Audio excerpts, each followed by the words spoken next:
So with benchmarking here, we are comparing Smart Touch Learning to Learning School in a graphical analysis.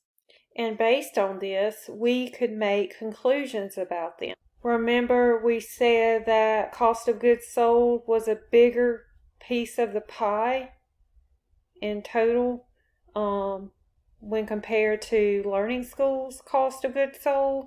And then you can see here that Learning School had more operating expenses than Smart Touch Learning had. So this is an example of benchmarking, and here we're comparing a competitor to a competitor. So now we're going to look at some ratios, but first we need to talk about some terms. So users typically evaluate financial statement information along 3 dimensions. We have liquidity, solvency, and profitability. So some of our ratios are going to evaluate liquidity. Okay, and what liquidity is evaluating whether a company will be able to repay short-term borrowings such as loans and notes. Okay, so if we're evaluating liquidity, we are interested in evaluating a company's ability to convert assets into cash. So how quickly can we turn our assets into cash so we could pay off those borrowings? We also have solvency. Long-term creditors such as bondholders loan money for a longer period of times. So these long-term creditors are going to be interested in evaluating a company's ability to make periodic interest payments and repay the face amount of debt at maturity. So this is called solvency. So we will have some ratios that these long-term creditors would look at to evaluate solvency.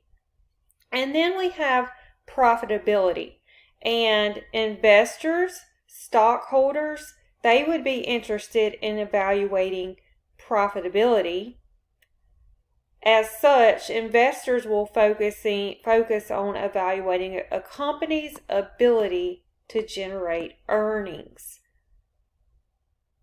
So the rest of the chapter is going to be mostly formulas. So as we go through these, I'm going to show you how to find the numbers to use in the formulas.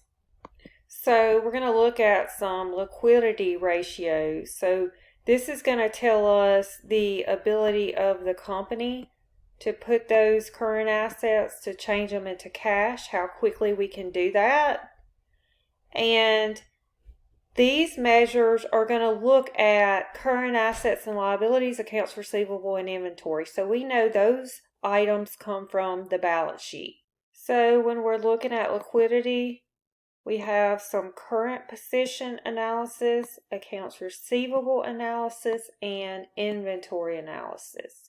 So here are some of the ratios that we will use to analyze those different items. Now, you don't have to memorize any of these. I'll tell you up front if you have to memorize them, so just keep that in mind. Accounting 2 students are expected to know what ratios are and have an overall understanding of these ratios. Accounting 2 students are also expected to know where to go to get these numbers. So remember, we're going to be using the financial statements, and you need to know where to go to get the numbers to plug into your formula. And you need to know how these ratios help us evaluate a company. So less memorization and more understanding of how to compute these and where to get the numbers. So current position analysis, this is just a company's ability to pay its current liabilities. And this is going to help short-term creditors determine how quickly they will be paid. So these are the three that we're going to look at. First, quick ratio sometimes is known as acid test ratio. So let's look at working capital. So a company's working capital, you're going to take current assets. You get that where? Which financial statement do you get that on? That comes from the balance sheet minus current liabilities. That also comes from the balance sheet. Remember, current means that they will be used up or converted into cash within less than 1 year or operating cycle. So cash, accounts receivable, inventory, these would be current assets. So what is not a current asset? Things like property, plant, and equipment. Things that will not be used up within a year. And then current liabilities are liabilities that we will be paying within the year. So for 2016, we did current assets $550,000 minus current liabilities $210,000 to get working capital of $340,000. So let me show you where those numbers came from, 550 and 210. Let me get to the right one. So there is 550. Okay. And then 210 is right here. So I got that straight off of the balance sheet. So all your current assets minus what you have to pay within the current year will give you what you have to work with, your working capital. So the current ratio is just your current assets divided by your current liabilities. So your current ratio, this is why this is sometimes called the working capital ratio, because you're comparing your assets to your liabilities. So if you change it into a ratio, you still get these two numbers. I showed you where you get those from the balance sheet. And so we get a current ratio of 2.6. So we have basically $2.60 of current assets for every $1 of what we owe, or 2 times as much assets, 2.6 times as many assets as we do liabilities. So it's more reliable indicator of a company's ability to pay its current liabilities than working capital, and it's much easier to compare across companies. Okay, so the quick ratio, another word or ratio that it's known as, is the acid test ratio.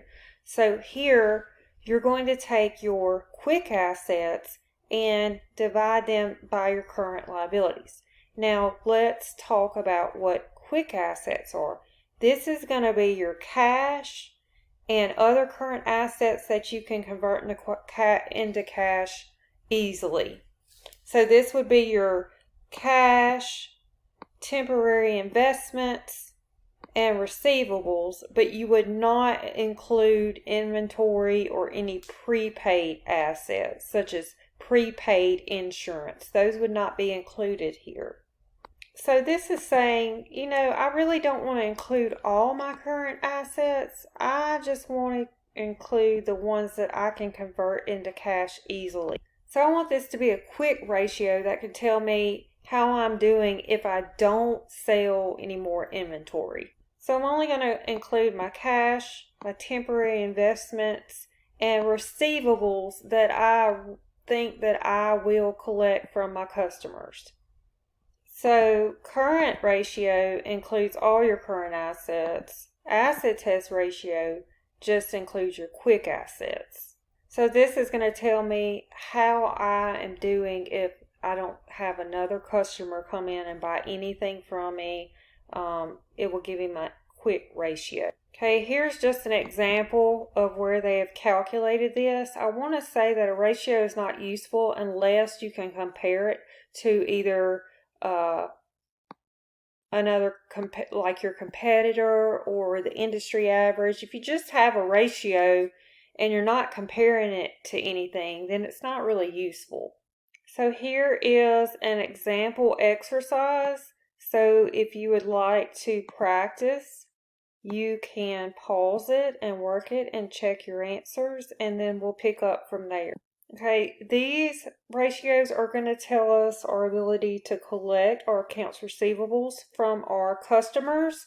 And so there are two that we're going to look at: the accounts receivable turnover and the number of days of sales in receivables. We want to be able to collect accounts receivable as quickly as possible because this will improve a company's liquidity because they'll get the cash quicker, and it will provide cash to improve or expand operations. It also reduces the risk of uncollectible accounts. If you can collect those accounts receivable in a timely manner, you're more than likely not going to have as many uncollectible. You do not want time to pass. The accounts receivable turnover ratio, it's going to tell us the number of times a company collects the average receivables balance in a year. Okay, on the top, we're going to put sales. If we know net credit sales, we can put that on the top.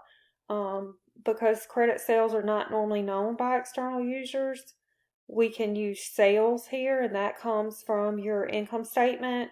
And then you're going to divide it by the average accounts receivable. And you know how to get the average. You're going to look at beginning accounts receivable and ending accounts receivable, add those two together, and divide by 2. So here you can see that they average the beginning and ending year accounts receivable balance, divided it by, added it and divided by 2, okay, and they got the average, and the average accounts receivable was $117,500, okay. So take sales, divide it by average accounts receivable, and you get 12.7.